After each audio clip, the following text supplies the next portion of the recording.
Olá, tudo bem? Nessa questão aqui, é muito importante a gente se atentar à diferença de velocidade relativa e composição do movimento, tá bom? Então, o que a gente vai ter? Velocidade relativa, a gente tem quando a gente quer a velocidade de um corpo em relação ao outro. Uma confusão muito comum que pode acontecer nessa questão é assim, né? Ali ela pede, considere que o vagão se movimenta, essas duas pessoas vão se movimentar, ache as velocidades dos meninos A e B em relação aos trilhos. O que pode acontecer? Você pode se confundir e acabar calculando a velocidade relativa um em relação ao outro. E é isso que a questão quer? Não, ela não quer isso. Ela quer a velocidade deles em relação aos trilhos. Se fosse assim, ó, calcule a velocidade de A em relação a B.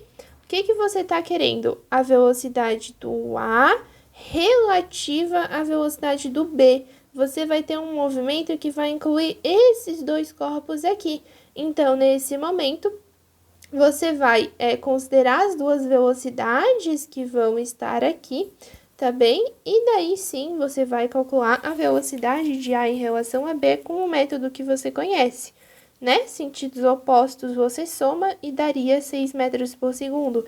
Então, sim, o A está se movendo em relação ao B com 6 metros por segundo. Só que isso não interessa nada para a questão, porque não é isso que ela pede. Ela pede a velocidade deles em relação aos trilhos. E nesse momento, fazendo dessa forma, a gente não tem a velocidade deles em relação aos trilhos. A gente tem a velocidade dele em relação ao outro. Para a gente fazer a velocidade dos trilhos, a gente vai ter que considerar a velocidade com que o trem move eles, porque o trem está se movendo em relação aos trilhos. Os trilhos, no caso, seriam o que fica aqui embaixo, tá, do vagão do trem, e eles vão estar em repouso, então as velocidades do trilho vai ser de 0 metros por segundo, tá? Sempre em repouso, porque o trilho não sai andando. Então, o que a gente vai ter que fazer? A gente vai ter que ver a velocidade que o trem, né, o vagão do trem, ou metrô, não sei, esse vagão aqui vai se mover e vai mover o que está dentro dele, além da velocidade com que esse próprio menino aqui vai se mover, tá? Então, a gente vai ter a velocidade do vagão unida à velocidade desse menino. Só que daí a gente vai ter o que a gente chama de composição do movimento, tá bem? A composição do movimento, ela vai ter o intuito de achar a velocidade resultante e com essa velocidade resultante você vai fazer a soma vetorial. Ó, a velocidade em relação aos trilhos, tá? Você vai usar a composição do movimento que atua como velocidade resultante usando a soma vetorial das velocidades. Vamos pela lógica. O trem está se movendo para cá. Então, se esses dois aqui ficassem em repouso em relação ao vagão, ó, repouso em relação ao vagão, significa que aqui dentro do vagão eles não se moveriam, eles ficariam sempre em uma mesma posição em relação ao vagão. Mas eles estão? Não. Ó, esse aqui vai ter uma velocidade de 3 metros por segundo em relação ao vagão. E esse aqui também, só que em sentidos opostos. Em relação ao vagão é o quê? É se mover considerando aqui, tá? O chão do vagão. Então, é como se você pensasse assim, ó. Ah, esse vagão aqui eu vou pensar ele em repouso. E se eu estiver aqui em repouso dentro do vagão, pensa sempre que você tá, tipo, como um observador aqui. Ó, esse aqui é você. E você está olhando aqui, tá paradinho aqui dentro e você tá olhando o que acontece aqui.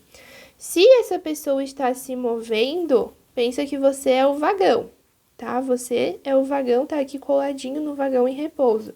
Se essa pessoa está se movendo, está vindo para cá ou para lá, então ela vai estar em movimento em relação a você.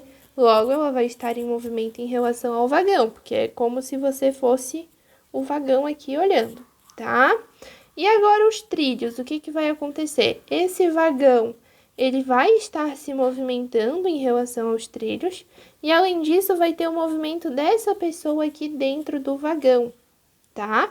Então, ó, velocidade de 3 metros por segundo em relação ao vagão, velocidade de 6 metros por segundo de A em relação a B, velocidade de 3 metros por segundo do vagão em relação ao trilho. Tudo coisas diferentes, tá?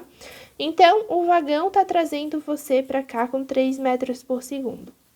Então, é como se a cada segundo você andasse 3 metros. Por exemplo, se ele tá aqui agora, daqui um segundo ele vai ter andado 3 metros. Essa distância aqui, 3 metros. Mas daí, ele ainda anda 3 metros por segundo aqui dentro. Então, além do movimento que está trazendo ele para a direita com 3 metros por segundo, ele vai ter mais um movimento que ele vai andar para a direita. Então, ó, ao mesmo tempo em que esse vagão está vindo para cá, ele também está vindo para cá. E por isso que ele vai acabar se movendo em relação ao trilho 6 metros a cada segundo, tá? Pensa só como se ele fosse um pedestre, fora aqui desse vagão.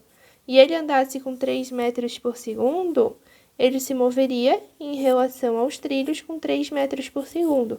Só que adiciona essa velocidade ao movimento de um vagão que também está levando ele para a direita. Quando a gente tira ele aqui de fora, né? Se ele está aqui fora caminhando e ele tem uma velocidade de 3 metros por segundo e a gente coloca ele aqui dentro, coloquei ele aqui dentro. E agora, além da velocidade dele caminhando, ele vai ter a velocidade do vagão levando ele para cá, então ele vai acabar se movendo com 6 metros por segundo em relação ao trilho. Aí agora esse aqui, ó. O vagão tá tentando trazer ele para cá com 3 metros por segundo. E ele está indo para trás com 3 metros por segundo. O vagão tenta mover ele para a direita com 3 metros por segundo. E ele tenta se mover para a esquerda com 3 metros por segundo. Então, ao mesmo tempo que o vagão está vindo, ele está indo, tá bem? Então, ó, é como se o vagão ele ficasse vindo para cá, mas ele fosse ficando correndo. E, ó, esse vagão, ele, por exemplo, começa aqui e ele vem. E esse aqui, ele não vai se mover em relação aos trilhos.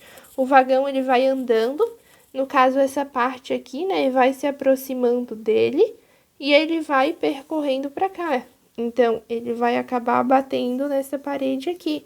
Por quê? Porque o vagão vai vindo, mas ele tenta ficando aqui para trás, de forma que ele nunca saia dessa posição aqui em relação aos trilhos. Por isso que a velocidade dele é 0 metros por segundo, tá? Mas para você descobrir, quando você tem, assim, um referencial, por exemplo, dos barquinhos em relação às margens, dessa pessoa dentro do trem em relação ao trilho, de uma pessoa dentro do carro em relação à estrada, tá? Sempre que você tem algum elemento da estrada, né? Pode ser também. Sempre que você tem esse referencial, assim, que você tem algum móvel levando uma pessoa dentro e essa pessoa ainda está se movendo, por exemplo, a correnteza levando o barco. Então, tem o movimento da correnteza, que é como se fosse o movimento do vagão, mais o movimento do barco, que é como se fosse o movimento da pessoa. Quando você tem, tipo, dois movimentos que eles estão associados para gerar um movimento final, aí você vai fazer a composição de movimento, não mais a velocidade relativa. Porque, veja bem, se você quisesse a velocidade de um corpo em relação ao outro, você faria.